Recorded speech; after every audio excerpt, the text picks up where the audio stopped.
Czytanie z księgi proroka Jeremiasza.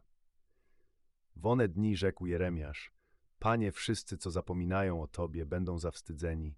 Będą zapisani na ziemi ci, co się oddalają od Ciebie, bo opuszczają źródło wód żywych Pana. Ulecz mnie, Panie, a będę uleczony. Zbaw mnie, a będę zbawiony, bo Tyś chwałą moją. Oto, co mówią do mnie. Gdzież jest słowo Pańskie? Niechże się ziści. A ja się nie strwożyłem, idąc za Tobą jak za pasterzem i nie pragnąłem dnia utrapienia. Ty wiesz. To, co wyszło z ust moich, jawne jest przed Twoim obliczem. Nie bądź dla mnie postrachem, Ty, ucieczko moja w dniu utrapienia. Niech będą zawstydzeni moi prześladowcy, ale nie ja. Niech oni się lękają, ale nie ja.